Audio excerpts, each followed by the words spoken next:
Hello everyone and नमस्कार सभी को।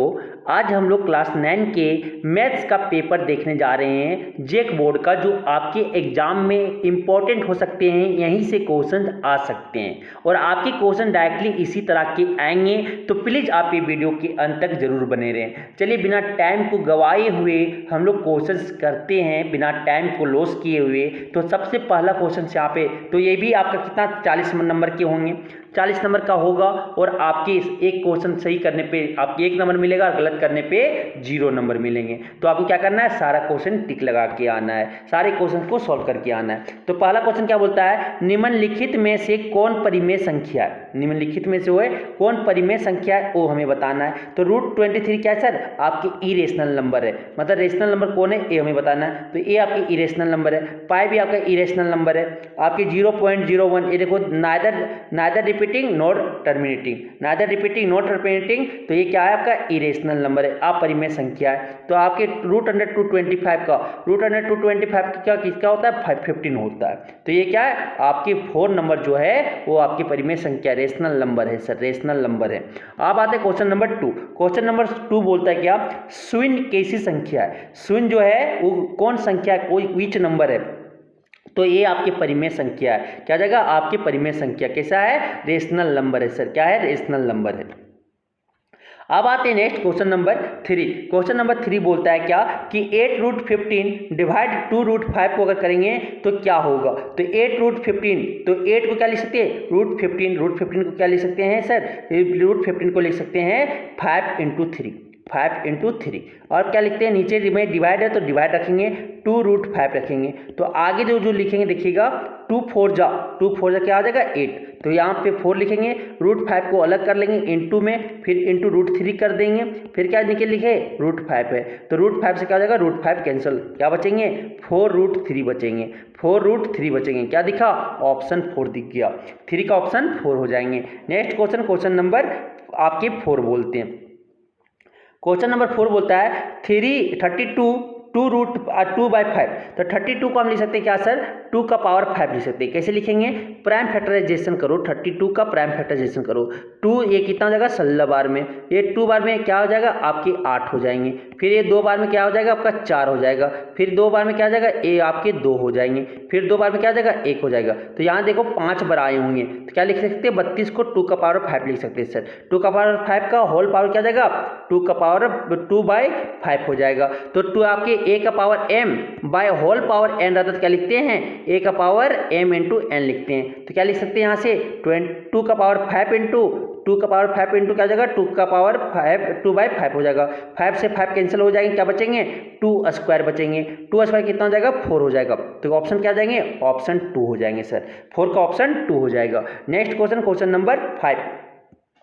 क्वेश्चन नंबर 5 बोलता है इनमें से कौन एक बहुपद नहीं है। इनमें से कोई एक बहुपद नहीं है। तो आपको पता है क्या, जो वेरिएबल होते हैं, जो अचर होते हैं, चर, जो चर होते हैं चर, ठीक है, जो चर होते हैं वो नीचे में नहीं हो सकता, डिनोमिनेटर में नहीं हो सकता, ठीक है, हर में नहीं होना चाहिए। तो देखो 5/y आ गया ना, तो ये आपके क्या हो जाएंगे, आपके जो क्वेश्चन नंबर जो ऑप्शन 3 है वो आपके बहुपद नहीं कहलाएंगे। बहुपद जो है वो फ्रैक्शन फ्री होना चाहिए, भिन्न से और आपके रेशनल से फ्री होना चाहिए। नेक्स्ट क्वेश्चन बोलता है क्वेश्चन नंबर 6 बोलता है बहुपद x-2 का शून्यांक कौन है। तो क्या करो, इसको इक्वेट कर दो किससे, आपकी 0 से। क्या हो जाएगा x = क्या आ गया 2 आ गया। तो इसको शून्यांक बनाने वाला 0 बनाने वाले कौन है, तो आपके 2 है। क्या जाएगा ऑप्शन 3 हो जाएगा सर, क्वेश्चन नंबर 6 का ऑप्शन 3 हो जाएगा। नेक्स्ट क्वेश्चन बोलता है क्वेश्चन नंबर 7। क्वेश्चन नंबर 7 बोलता है बहुपद 5x³ + 4x का पावर 4 + 7x + 12 का घात है। सबसे मैक्सिमम पावर कितना है, कितना बहुपद का है, पोलिनोमियल जो है कितना पावर का है 4 पावर का है। घात कितना इसका, पावर 4 है सर। क्या है ये बाय क्वाड्रेटिक है तो इसका पावर कितना है, घात तो सबसे मैक्सिमम कितना है 4 घात का है। क्या जाएगा ऑप्शन, देखो यहाँ पे 4 x पावर 4 है ना, मैक्सिमम का है, क्या जाएगा ऑप्शन 2 हो जाएंगे। Next question, question number 8। Question number 8 बोलता है यदि बहुपद px is equal to x cube plus x square plus x plus 1 को x प्लस 1 से विभाजित किया जाता है तो शेषफल का मान होगा। तो क्या x प्लस 1 से अगर आप डिवाइड करेंगे तो क्या इसको इक्वेट कर दो -1 से। x इक्वल टू क्या आ गया यहाँ पे -1, क्योंकि इसे इक्वेट कर दिए 0 से। -1 आप क्या करो इसमें पुट करो, x की जगह पे क्या रखो -1 रखो, -1 रखो तो क्या हो जाएगा देखो -1 का होल क्यूब हो जाएंगे, फिर क्या हो जाएंगे प्लस आपके -1 का होल स्क्वायर हो जाएगा, प्लस क्या हो जाएगा आपके -1 हो जाएंगे, फिर क्या हो जाएगा +1। तो यहाँ से अगर आप सॉल्व करोगे तो क्या हो जाएगा -1 का क्यूब, तो -1 इंटू -1 क्या हो जाएगा आपके ये हो जाएंगे ना। फिर इसके बाद क्या हो जाएगा प्लस -1 इंटू -1 यहाँ पे क्या हो जाएगा प्लस -1 हो जाएगा, ये आपके +1 हो जाएंगे, -1 कैंसिल, यहाँ पे क्या हो जाएगा माइनस 3 बार है क्या हो जाएगा माइनस हो जाएंगे, फिर 1 इंटू 1 क्या हो जाएगा -1, फिर क्या हो जाएगा -1 इंटू -1 क्या हो जाएगा +1 हो जाएंगे, तो ये भी कट जाएगा, कितना आ गया 0। तो ये क्या आ जाएंगे इसका जो आपकी शेषफल रिमाइंडर जो होगा वो क्या आ जाएगा 0 हो जाएंगे, रिमाइंडर कितना हो जाएगा 0 हो जाएंगे 0। अब आता है नेक्स्ट क्वेश्चन, क्वेश्चन नंबर आपके 9। क्वेश्चन नंबर 9 बोलता है एक्स अक्ष पर स्थित किसी बिंदु का निर्देशांक निम्न में से किस रूप का होता है। अगर एक्स एक्सिस में मानो कि एक्स एक्सिस पे आप क्या कर रहे हैं कोई एक बिंदु को पॉइंट को निर्देशांक कर रहे हैं, कोऑर्डिनेट पॉइंट को बैठा रहे हैं, तो कैसे बैठाते हैं तो x, 0 लिखते हैं।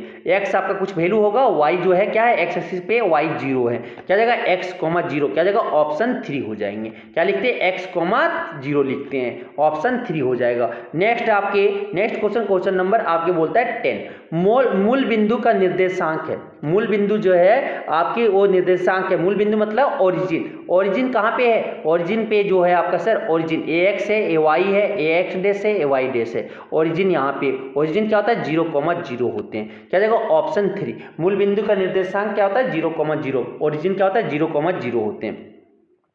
क्वेश्चन नंबर 11 बोलता है बिंदु 0,-7 कार्तीय तल में कहाँ स्थित है, कार्तीय तल में कहाँ स्थित है तो आपकी क्या है 0,7 0,-7 कहीं पे इधर नीचे x है, ये आपका ए y है, ये आपका x डैश है, ए y डैश है, तो ये आपका क्या 0,-7 है, कहाँ पे है y अक्ष पे है, क्या y एक्सिस पे, क्या हो जाएगा ऑप्शन 4 हो जाएंगे, 11 का ऑप्शन 4 हो जाएंगे। Next question, question number 12। Question number 12 बोलता है यदि x इज इक्वल टू 1 और y इज इक्वल टू 2 रेखिक समीकरण 3x plus 2y is equal to k का एक हल है तो k का मान है।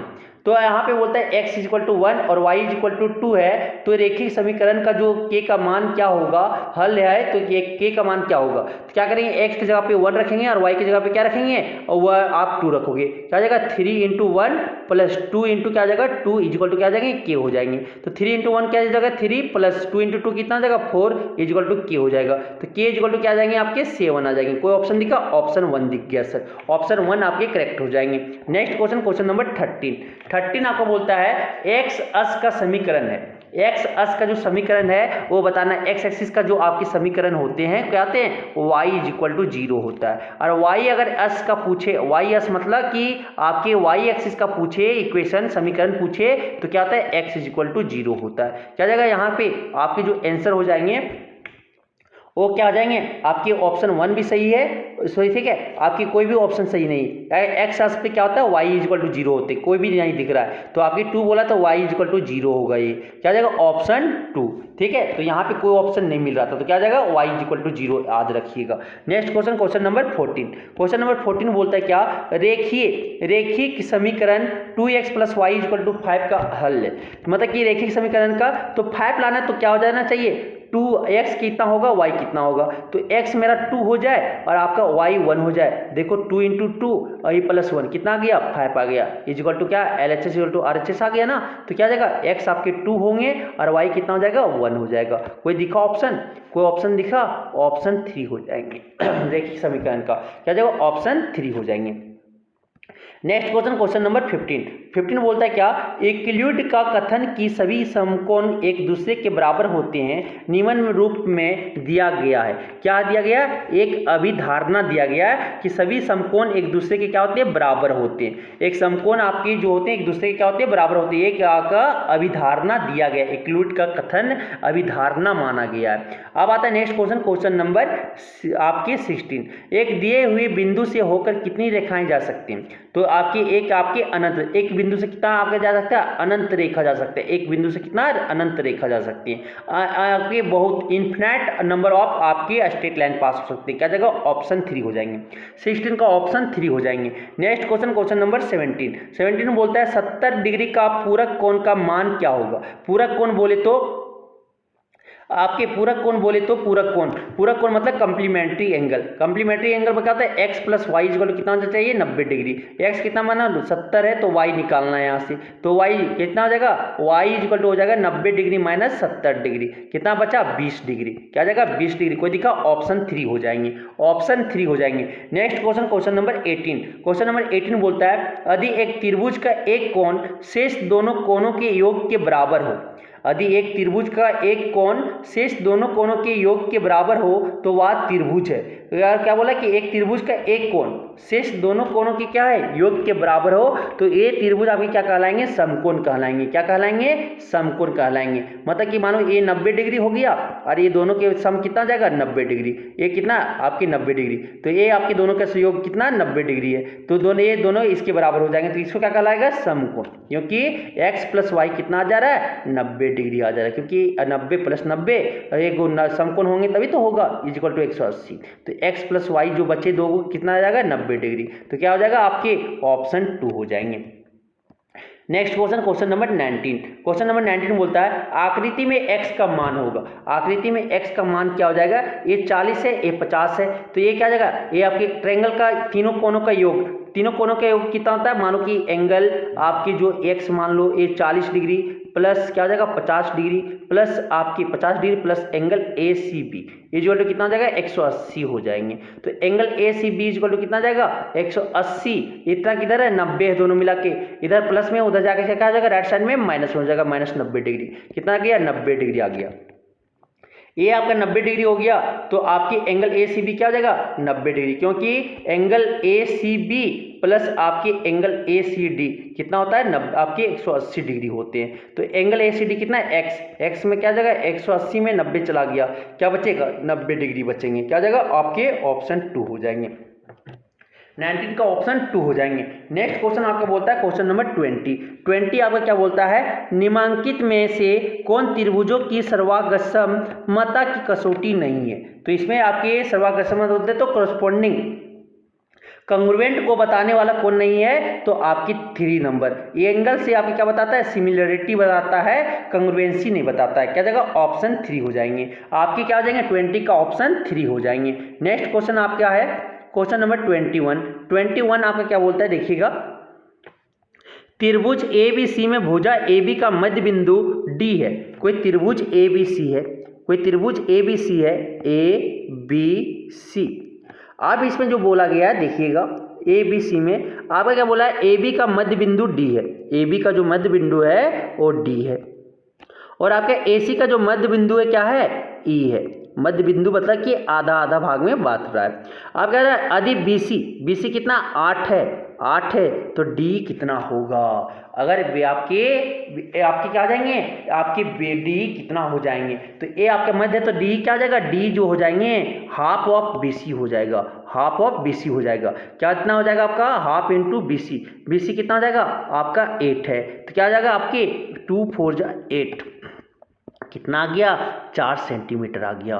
तो अगर आपके ये दोनों मध्य बिंदु में है तो क्या हो जाएगा आपके त्रिभुज ABC का AB का मध्य बिंदु D है और भुजा AC का मध्य बिंदु E है, तो आपकी जो D हो जाएगा BC जो अगर 8 सेंटीमीटर दिया हुआ है तो D जो होते हैं हाफ ऑफ क्या कहलाते हैं BC कहलाते हैं, हाफ ऑफ BC हो जाएंगे क्योंकि ये आपके 2 इक्वल भाग में बांटा, AB आपके 2 इक्वल भाग में बांटे तो AB क्या हो जाएगा आपका आधा हो जाएंगे।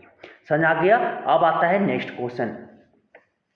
नेक्स्ट क्वेश्चन आते हैं कि नेक्स्ट क्वेश्चन, क्योंकि आपका एंगल ऑफ सिमिलरिटी ट्रायंगल से यहाँ पे कह सकते हैं सिमिलरिटी ट्रायंगल से आया ही, ठीक है, सिमिलरिटी ट्रायंगल से क्या ए बी बाई या A D by A B is equal to क्या हो जाएगा यहाँ पे डी बाई आपकी बी सी। तो यहाँ से क्या हो जाएगा ए डी कितना है आपका क्या है ट्वेस है आधा हाफ ऑफ ए बी। तो यहाँ से क्या हो जाएगा ए बी, तो ए बी से ए बी कट गया, क्या बचेंगे डी बाई बी सी। तो यहाँ से क्या आ जाएगा D is equal to half of B C. Similarity triangle A D E और आपके ए बी सी, अगर डी पैरेलल, क्योंकि ये दोनों पैरेलल हो जाएंगे, पैरेलल मतलब समांतर हो जाएंगे। अब आते हैं next question number 22। Question number 22 बोलता है क्या एक चतुर्भुज के कोण 3 डिग्री 3:5:9:13 के अनुपात में है, तो इस चतुर्भुज के सबसे छोटे कोण का मान बताएं। तो क्या हो जाएगा यहाँ पे एक कोण मान लो, एक आपका चतुर्भुज है, तो ये 3x हो गया, ये 5x हो गया, ये कोण ये आपका 9x हो गया, ये आपका 13x हो गया। सबको जोड़ेंगे 3x प्लस 5x, 3 प्लस 5 कितना हो गया 3 5 8 हो गया, 8 9 कितना हो गया 17, 17 और 13 17 13 कितना हो गया 30x हो गया। 30x बराबर कितना जाता है चारों कोणों का योग कितना हो जाता है 360 हो जाता है। तो x इक्वल टू क्या जाएगा यहाँ पे 360/30 हो जाएंगे। तो 30 0 से 0 कैंसिल, 12 3 36 कितना आ गया x जो मेरा आ गया कितना आ गया 12 डिग्री आ गया x कितना आ गया 12 डिग्री आ गया। तो आपकी सबसे छोटा कोण जो है सबसे छोटा कोण जो है कितना जाएगा 3x हो जाएंगे। 3x मतलब क्या जाएगा 3 इंटू आपके कितना हो गया 12 हो गया, कितना आगे जाएगा 36 डिग्री आ जाएंगे। कितना आ जाएगा 36 डिग्री, ऑप्शन 1 हो जाएंगे। 22 का ऑप्शन 1 हो जाएगा सर। नेक्स्ट क्वेश्चन नंबर 23 आपका बोलता है क्या किसी चतुर्भुज के भुजाओं के मध्य बिंदु को एक क्रम से मिलाने वाले रेखाखंडों द्वारा बना चतुर्भुज एक चतुर्भुज होता है। तो कि अगर आपकी किसी चतुर्भुज के भुजाओं के मध्य बिंदु आपकी जो मध्य बिंदु बनाते हैं, मध्य बिंदु किसी चतुर्भुज को मानो इसका मध्य बिंदु अगर मिला रहे हैं, मध्य बिंदु मतलब कि आपके मिड पॉइंट मिला रहे हैं, तो मध्य बिंदु जो आपको मिलाने पर जो बनेंगे वो क्या हो जाते हैं आपके समांतर चतुर्भुज होते हैं सर, आपके पैरेललोग्राम हो जाते हैं। क्या हो जाते हैं पैरेललोग्राम हो जाते हैं, पैरेललोग्राम हो जाता है। क्या जाएगा आपके ऑप्शन 2 हो जाएंगे। क्या हो जाएंगे ऑप्शन 2 हो जाएंगे। अब आते हैं नेक्स्ट क्वेश्चन नंबर 24 में आपको बोलता है आकृति में ABCD एक समांतर चतुर्भुज है जिसमें BC कितना दिया हुआ है 7 सेंटीमीटर, A कितना दिया हुआ है 5 सेंटीमीटर। तो समांतर चतुर्भुज का क्षेत्रफल क्या होगा, क्या होता है बेस इंटू हाइट हो जाता है। क्या जाता है आधार गुने ऊंचाई होता है, एरिया क्षेत्रफल बराबर। तो क्या हो जाएगा 7 गुने 5 कितना हो जाएगा सर 35 हो जाएंगे। कितना हो जाएंगे 35 सेंटीमीटर स्क्वायर हो जाएगा। कोई दिखा क्या ऑप्शन 3 दिख गया। नेक्स्ट क्वेश्चन नंबर 25 क्या बोलता है एक समांतर चतुर्भुज और एक त्रिभुज एक ही आधार पर है। एक समांतर चतुर्भुज और आपका एक त्रिभुज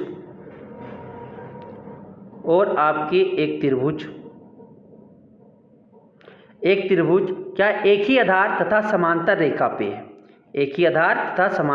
पे है, ठीक है। ए बी आपका मान लो ए बी, ठीक। आप बोलता है क्या यदि त्रिभुज का क्षेत्रफल 12 सेंटीमीटर हो तो समांतर चतुर्भुज का क्षेत्रफल क्या होगा। तो क्या हो जाएगा यहाँ पे मानो ABC है और ABDE जो आपका है वो क्या है आपके समांतर चतुर्भुज। तो एरिया आपका जो हो जाएगा एरिया ऑफ समांतर चतुर्भुज ABDE जो हो जाएंगे वो क्या जाएंगे twice of area of triangle किसका हो जाएगा ABC का हो जाएगा। तो क्या जाएगा 2 इंटू 12 कितना हो जाएगा आपके 24 सेंटीमीटर स्क्वायर हो जाती है। क्या जाएंगे ऑप्शन 3। मतलब कि अगर समांतर रेखा अगर पैरेलल लाइन में और सेम बेस पे अगर एक ट्रायंगल और एक पैरेललोग्राम है तो एरिया ऑफ पैरेललोग्राम जो हो जाता है वो डबल हो जाते हैं, ट्वाइस हो जाते हैं, 2 टाइम्स हो जाते हैं। किसका आपके क्षेत्रफल त्रिभुज के क्षेत्रफल के 2 टाइम्स हो जाते हैं। समझ आ गया। अब आता है next question number 26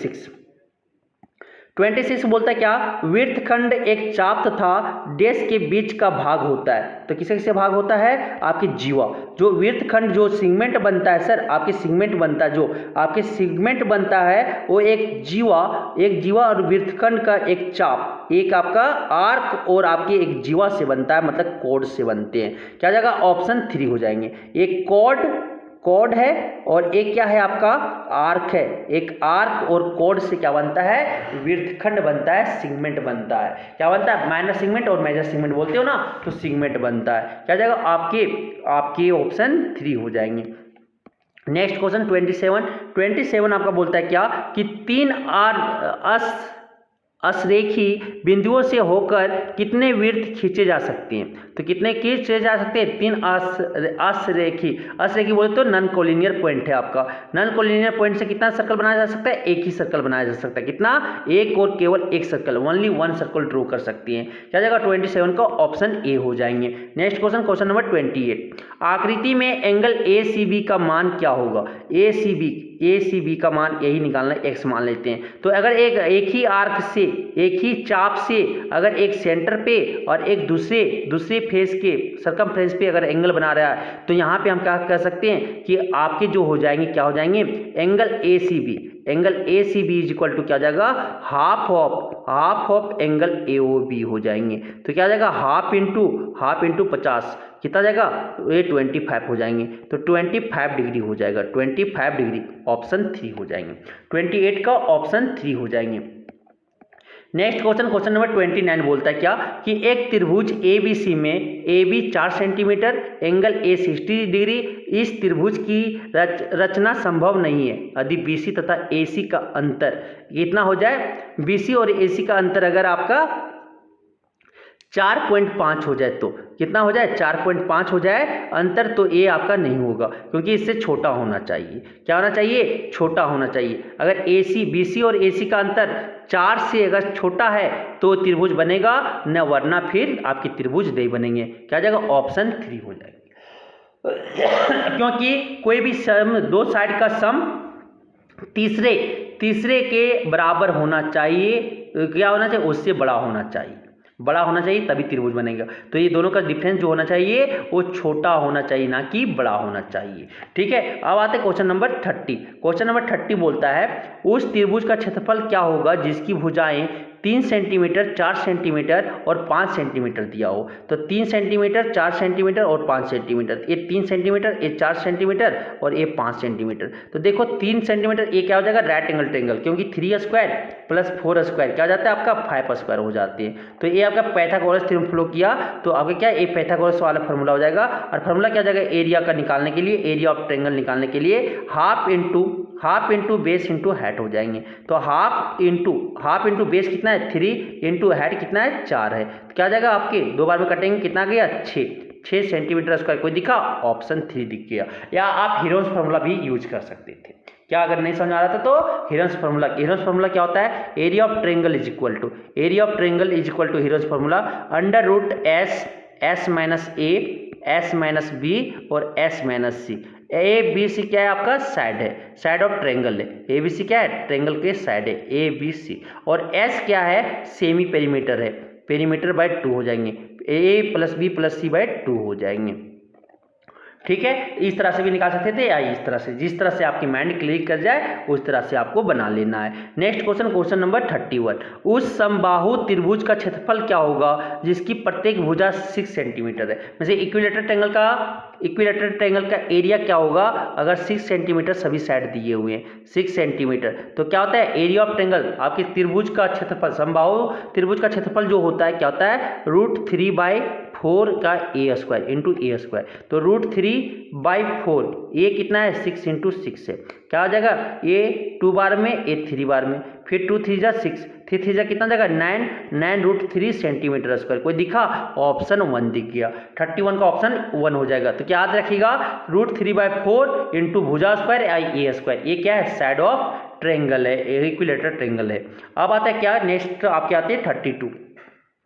question number 32 बोलता है आर त्रिज्या वाले गोले का आयतन होता है। आर त्रिज्या वाले गोले का जो आयतन होता है वो क्या होता है? आर त्रिज्या वाले गोले का आयतन, वॉल्यूम निकालना है, वॉल्यूम निकालना है कोई गोला का। तो 4/3 पाई आर क्यूब होता है सर, 4/3 पाई आर क्यूब होता है कोई गोला का अगर आप वॉल्यूम निकाल रहे हैं। तो क्या हो जाएगा? ऑप्शन 4 हो जाएंगे। 32 का ऑप्शन 4 हो जाएंगे। नेक्स्ट क्वेश्चन बोलता है, नेक्स्ट क्वेश्चन नंबर 33 आपका क्या बोलता है देखिएगा कि आर त्रिज्या तथा एच ऊंचाई वाले बेलन का कुल पृष्ठीय क्षेत्रफल निम्न में होगा। टोटल सरफेस एरिया पूछ रहा है। टोटल सरफेस एरिया क्या होता है? 2 pi r into r plus h होता है। कोई दिखा ऑप्शन? तो ये इसको अलग अलग भी लिख सकते हो। क्या? 2 पाई आर स्क्वायर प्लस क्या लिख सकते हैं? 2 पाई आर एच लिख सकते हैं। क्या दिख गया? ऑप्शन 3 दिख गया सर, ऑप्शन 3 दिख गया। नेक्स्ट क्वेश्चन नंबर आपकी 34 बोलता है कि एक घन का आयतन 512 सेंटीमीटर क्यूब है तो घन का कुल पृष्ठीय क्षेत्रफल होगा। तो आगे एक घन का आयतन बता दिया, वॉल्यूम जो दिया हुआ, वॉल्यूम इक्वल टू क्या होता है? ए क्यूब होता है। तो ए क्यूब इक्वल टू आपको क्या दिया? 512 दिया हुआ है। 512 दिया हुआ है मतलब किसका दिया हुआ है? किसका दिया हुआ है? किसका दिया हुआ? 512। तो 512 आपको तोड़ना होगा किससे? 2 आप फैक्टराइज करो 512 को। तो 512 को करेंगे 2 बार में जाएगा। ये कितना? 2, ये 5, ये 6। फिर कितना बार में जाएगा? 2 बार में। 1, 2 और कितना? 8। फिर कितना बार में जाएगा? 2 बार में। क्या जाएगा? ये 7, ये कितना हो जाएगा? 4। फिर कितना बार में जाएगा? 2 बार में। क्या जाएगा? ये 3 और ये कितना हो जाएगा? आपकी 7 हो जाएंगे। कुछ गलत किए क्या? कुछ गलत किए क्या? 256 आपके 512। ठीक है, 256। क्या गलती किए? देखो क्या गलती किए। तो क्या निकालना है? आयतन का 6 है। ठीक है, तो आपके यहाँ पे जो हो जाएंगे से आपके 2 बार में 126, 128। ठीक है, 128। तो ये आपके 64 हो जाएंगे। 64 हो जाएंगे तो ये कितना जाएगा? फिर 32 हो जाएगा। फिर आपके क्या जाएगा? 2 से जाएगा। फिर कितना जाएगा? ये आपके 16 हो जाएंगे। फिर कितना बार में जाएगा? 2 बार में। तो कितना जाएगा? 8। फिर कितना बार में जाएगा? 2 बार में। कितना जाएगा? ये 4। फिर कितना बार में जाएगा? 2 बार में। कितना जाएगा? 2। फिर कितना बार में जाएगा? 2 बार में। कितना जाएगा? 1। तो आप देखो 3 का गुच्छा बनाओ, 3 का गुच्छा बनाओ। एक गुच्छा बन गए, एक गुच्छा बन गए, फिर एक गुच्छा बन गए 3 का। तो एक बाहर निकाल दो, इससे एक बाहर निकाल दो, इससे एक बाहर निकाल दो। इसको आप मल्टीप्लाई कर दो। तो 2 दूनी 4, 4 दूनी 8, 8 2 कितना जाएगा? 2 दूनी 4, 4 दूनी 8 कितना जाएगा? 8 हो जाएंगे। तो एक क्यूब इक्वल टू कितना जाएगा? 8 क्यूब हो जाएगा। तो ए से 8 क्यूब। तो अगर पावर सेम हो, अगर घात सेम हो तो क्या हो जाएगा? बेस भी आपके आधार भी सेम हो जाएगा। तो क्या जाएगा? ए इक्वल टू 8 हो जाएगा। मतलब कि साइड निकल गया। अब हमें क्या निकालना है? घन का कुल पृष्ठीय क्षेत्रफल। क्या फॉर्मूला होता है? 6 into side square. 6a square हो गया, 6 इंटू ए कितना आया? 8 का स्क्वायर हो जाएगा। क्या हो जाएगा? अब हम गुना करेंगे 6 इंटू 64। क्या जाएगा? 6 4 जा 24, 2 आपके 6 6 जा 36 और 2 38। क्या जाएगा? 384 सेंटीमीटर स्क्वायर हो जाएंगे। कोई दिखा? ऑप्शन 2 दिख गया सर। तो आपको याद रखना है घन का कुल पृष्ठीय क्षेत्रफल जो होता है 6a स्क्वायर होता है, घन का आयतन जो होता है a क्यूब होता है। फिर इस तरह से आपको सोल्व कर लेना था। अब आते question number next. Question number 35 बोलता है क्या कि एक गोले का पृष्ठीय क्षेत्रफल आपके 196 पाई सेंटीमीटर स्क्वायर है। तो गोले की त्रिज्या क्या होगा? क्या बोला? गोले की पृष्ठीय क्षेत्रफल दे दिया, मतलब टोटल सरफेस एरिया जो आपका है गोला का वो कितना दिया हुआ है? आपके दिए हुए 196 पाई दिया हुआ है। तो यहाँ से क्या हो जाएगा? 4 pi r square, 4 pi r square equal to क्या दिया हुआ? 196 पाई दिया हुआ है। तो पाई से pi cancel, R square equal to क्या जाएगा? 196 आपके बाई 4 हो जाएंगे। कितना बार में कटेंगे ये? आपके 4 बार में कितना हो जा रहा है? 16। और फिर कितना बचा यहाँ पे? 3 बचे 36, 49 बार में।